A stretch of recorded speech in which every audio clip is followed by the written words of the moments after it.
back with more Angel. This is episode 8 of season 2, and I'm very excited to carry on with the season, see what's going to happen. Last episode was great with the focus on like the whole thing with Darla going on, and her wanting him to turn her back into a vampire, and she kind of started feeling the effects of being a human and having a soul again. Very interesting stuff, and I'm excited to see where they go with that. I don't know if they're going to address it directly in this one. Normally when they have like a big like series arc heavy episode, they normally take at least the next episode off and have like more of a kind of light-hearted endeavour, like they did after episode 5. We had episode 6, which is kind of a more comedic kind of one. I don't know if they're going to be following that formula again, or if we're just going to keep going on with it. Either option I'm kind of okay with, so we'll see what happens, but I'm really liking this season a lot so far. I think they're doing some very interesting stuff, so very excited to see what's going to happen next, and let's get into the next one. You got scared, you panicked, and in the end, there was an officer on the floor. Not to mention the body without a head. Oh. Do yourself a favor. She shouldn't have been there. She didn't know. Oh. It all went horribly wrong. When doesn't it? What went on? Oh no. Oh no. That was a very bright shirt. What's going on? Cody and I tried to get him out of there. She was with me. Oh God. I'm intrigued. Cody, what happened to your head? Excuse me? Oh. Your head? When did this happen? 10 days ago. Of course. Oh. I didn't want Time to traipse off to your shallow soul-sucking Hollywood party? premiere, actually. And, I happen to have an extra ticket. It is shallow better than Oh, Cordelia. Her hair changes, but she doesn't. Cool, right? This my cousin's life we talking about. Which is why I don't want a guy like you jumping in this thing guns a-blazing. Ha! Since when do I take orders from you? Guns are blazing. I don't think he's going to take that line down somehow. Darla? You expecting her? Because that would really cut down on my legwork. Oh. Don't suppose you'd testify against her in a blindingly sunny court of law. Don't suppose you have a search warrant? Alright. No, I knew I forgot something. Darla's not here. Me did. I guess I'd kind of be like you then, wouldn't I? You think I'm gonna stay Alright. finish the game? Let's try this one more time, huh? You get stuck between me and Darla. Let's just sit down, have a cup of tea. When did this happen? 10 days ago. Pay it. What better way to get your mind off? Mm. We don't even need to. Yeah, they're kind of desperate for him to get back in the swing of things. I'm a big fan, you know? When the boss said that Jay Don was coming in, I was just like, whoa, wow. Hey, can I Oh see my the glass? god. Nobody touches the glass. Oh, bye. Just checking. Jesus? Jay Don. You think I'm traveling in luggage? How you doing? Oh my god. Hope I don't see anybody I know. Better that than the Irish accent, I guess. There's something about Angel going undercover I always adore. What kind of name is Lester anyways, huh? Norwegian? Finnish? What took you so long? It took me so long as I'm a professional. Oh dear. Had a case in the neighborhood, make sure no cops follow me. Looks like I'm the last one at the party. Well. This should be fun. Any change in temperature will set off the alarm. That's where I come in, huh? Oh, no body heat. Guess that goes with the no soul thing, huh? Jay Don enters, he goes to the control box. Professional driver never opens up his mouth. Yeah, and I know a vampire better shut his. Hey, guys, I apologize. This is something I should just take outside. 2 words I don't like right off the bat. Tomb and unearthed. People, you gotta leave your tombs earthed. Yeah. Have you ever heard of it? Don't hit me again. I was trying to protect you. I appreciate that. Don't do it again. Well. They got me, Earl! See? And we picked up this one earlier tonight. We couldn't make this guy until we ran it past Carlson. He said you knew him. It's out of the scope of our investigation. But, Oh dear. Carlson said you might be interested. This is Kate. I'm interested. Of course you are.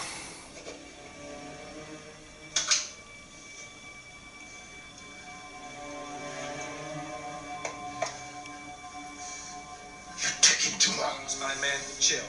Alright, this is Nitro. Last thing I want is my body parts mixed up with yours. You should have been in the vault by now. Shut up! No! Oh! Huh? So he who has the shroud has the power.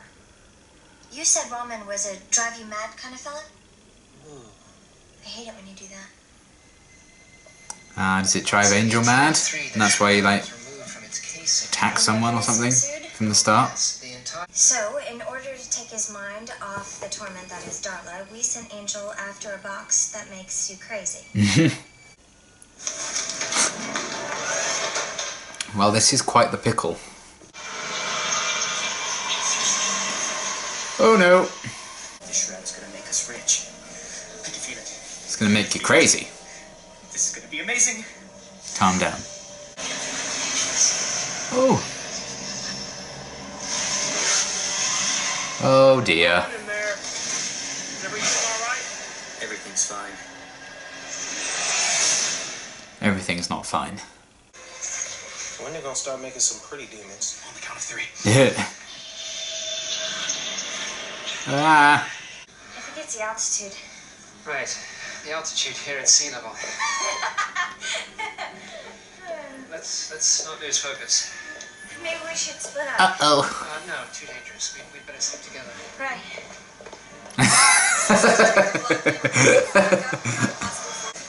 The scene take me! It's me! Guys. Uh-oh. You know, I'm getting pretty sick of this vampires killed my sister, so now I'm all entitled song. Don't you know anything else than say MacArthur Park? Get your hands off my throat. Ah. Kill the human! Kill it! Oh. I know the Shroud is probably doing a lot of this, but Case. there was some underlying tension. Come on, man, you gotta hit me. Do it. Come on, make it real. Don't kill him. Oh! Looks real to me.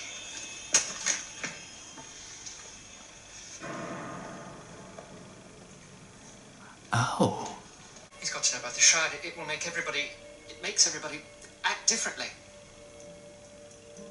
My Man. teeth are so big.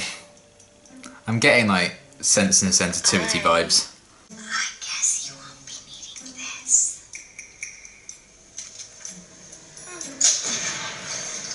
Oh. You're the best cop ever. Too many humans. Excuse me, this is my girl. Stay back. Woo. Okay. Yeah, I don't think she's your girl. Obsess about my father's death. And Oh, people fuck. are about to steal things. Angel. Oh no. Hey, I love that in a woman. Ah!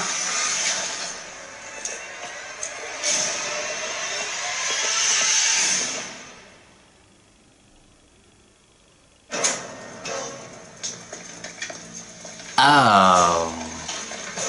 So is she the woman they were talking about at the start? Like, if she dies, blah blah blah? Maybe? Don't move, police. Oh, I did. Don't move. And that's how you get framed for it.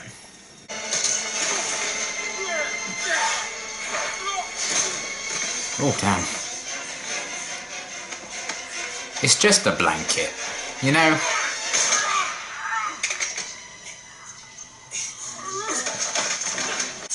Trust me. I know what to do with this. I beg you. Okay, good. Moment of clarity.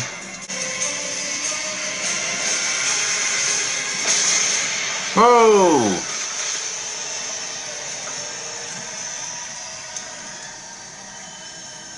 Should have started with that. Arresting you? For the murder of the guard and the attempted... Hey! Let him go.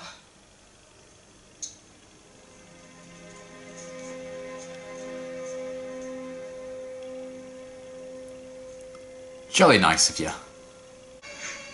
Stay down, or they'll kill you. Oh. Oh, okay. So she recognises that he was doing something nice for her. That might be a good first step. By stealing? I returned everything, I swear. Isn't she still wearing? Angel drank human blood from a living person. Something he hasn't done in a very long time. So, That's on top true. of everything else, we may have reawakened his bloodlust? Yes.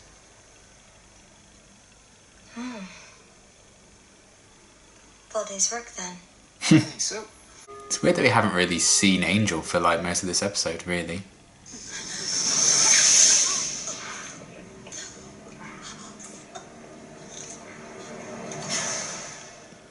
Oh. Okay, pretty solid episode overall, I would say. I did quite like it. Not like best episode in the world by any means, but I still think it was a really solid and enjoyable one.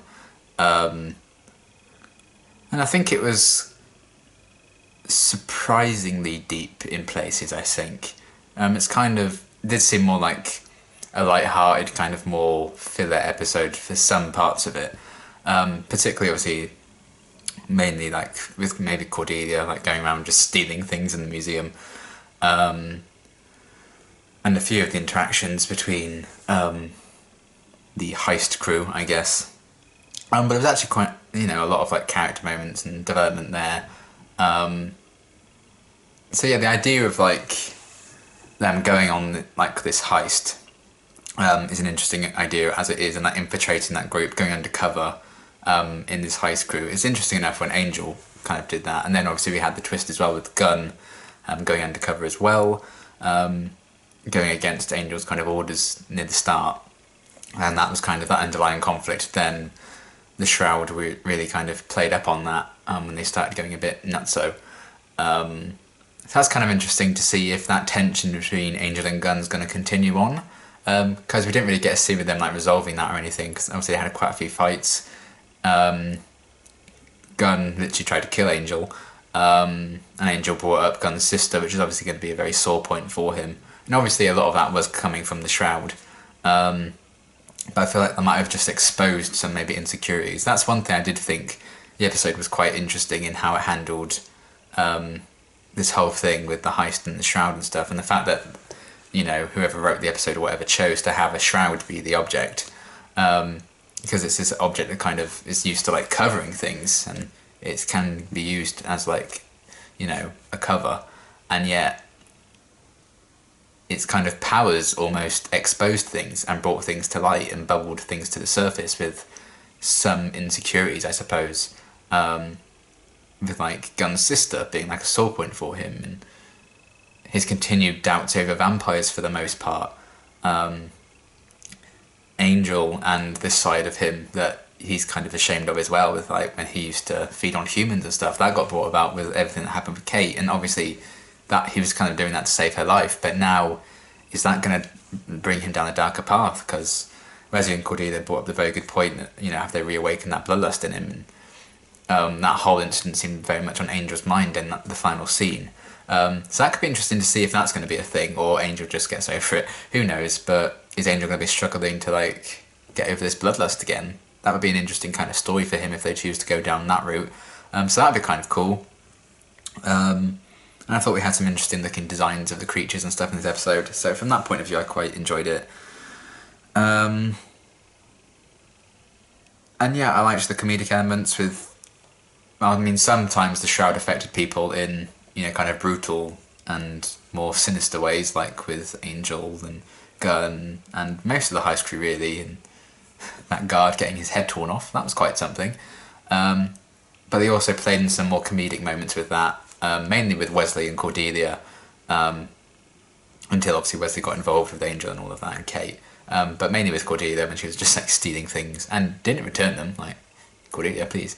That was quite funny, and them kind of splitting up when they said not to was very good as well. Joking with each other like that. And I did enjoy the setup at the start with it being like a flash forward, I guess, with Wesley being, you know, interrogated, and we kind of saw how it ended up getting to that point. I enjoyed that. I always enjoy those kind of things when an episode starts out with this kind of event having already happened, and then we go back and see events that have led up to that moment. Because right now I'm working on like an Agents of S.H.I.E.L.D. guide, if you're not aware. I've just watched episode 2 of season 1, and it starts in the same way that this episode did, with like this flash forward of this event's just happened, and then the rest of the episode is how the characters get to that point. Maybe it's just a Whedonverse thing, I don't know. But I always enjoy it when that happens. I find that quite satisfying as a viewer to see how it ends up there. So they mentioned a body, they mentioned, you know, someone potentially dying if she dies, blah blah blah. And then we kind of saw that it was the guard who died and Kate was the dying woman. So how that all kind of, you know, how that story came about and got told and stuff, I really enjoyed.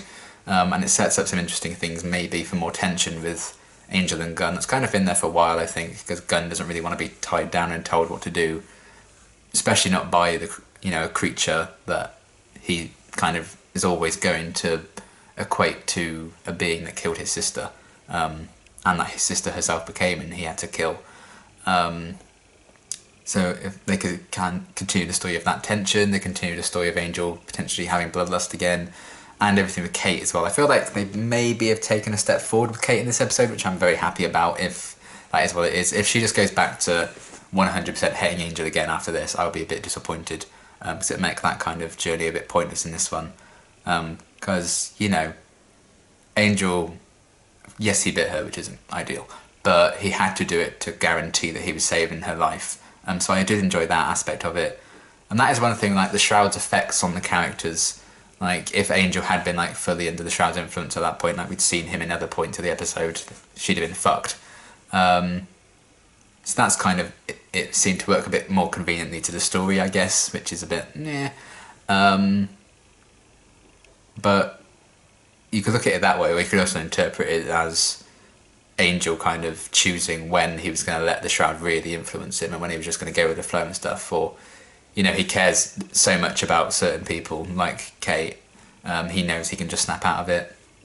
So it could be interesting to think of it as, you know, when did Angel let himself be influenced by the Shroud, when didn't he, as opposed to it just being whatever the story needed to be in terms of how much he was being influenced.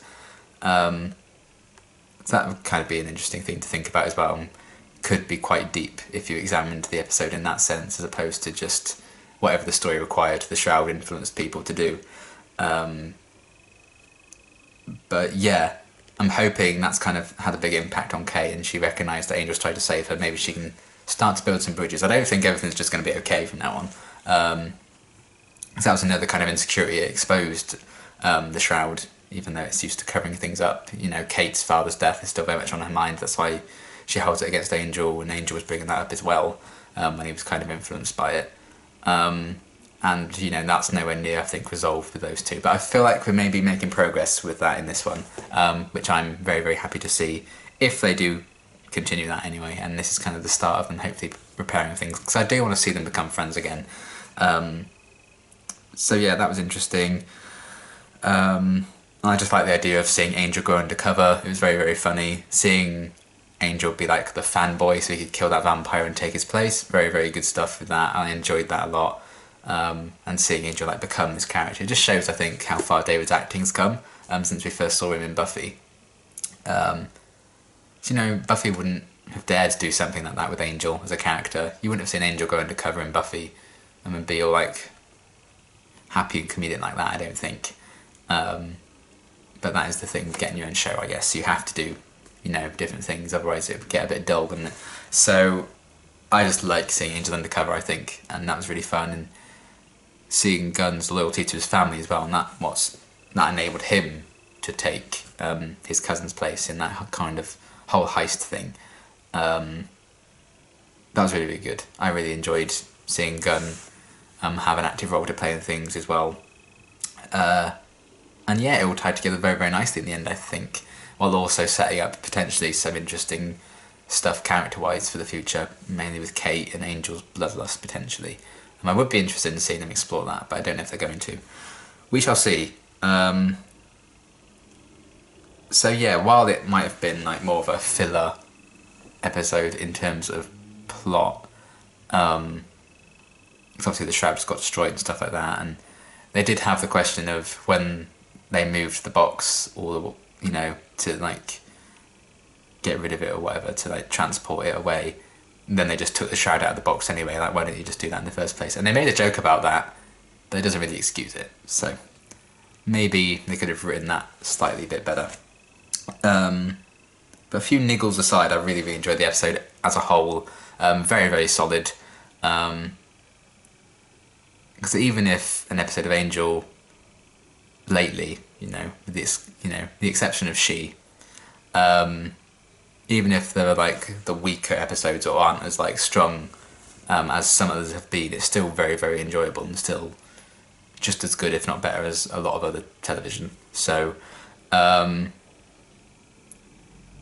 Angel and Buffy really would have to do something quite spectacularly shit to make me feel like, I wish I hadn't watched that one.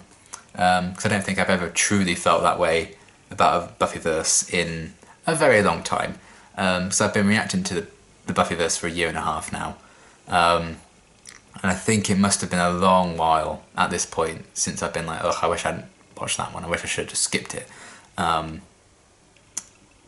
So yeah, while this isn't like my favourite of the season or anything, it was still very, very solid. And I had a lot to enjoy. And comedic moments I enjoyed. I like how it kind of came full circle with the scene with Wesley at the start. Interesting stuff with Kate and potentially with Angel as well, if they choose to follow it through with those storylines. I liked the idea of like the Shroud actually exposing a lot of secrets or insecurities, I suppose is a better way of saying it. I liked the idea of the heist a lot. And the tension with Angel and Gunn I thought was done quite well, and the comedic stuff with Cordelia. And her new hair. I don't know how I feel about that, but anything goes. So yeah, overall, pretty solid episode. I did enjoy it quite a bit. And yeah, I'm looking forward to seeing where we go from here. But I believe, this is the end of the current cycle for Buffyverse for now, so I'm pretty sure I go back to Buffy for the next cycle. I think it's 3 Buffys next. I may be wrong, but I'm pretty sure that's what it is. If not, then I'll just mention it in the next reaction. But I know the next one is for sure Buffy, but I think the next 3 are all Buffy. So yeah, very excited to see what's going to happen next. As we rapidly approach the halfway mark of the season already. And yeah, I'm excited to see where we go from here. But overall, pretty solid episode. I did enjoy it. So yeah, until my next reaction, thanks for watching.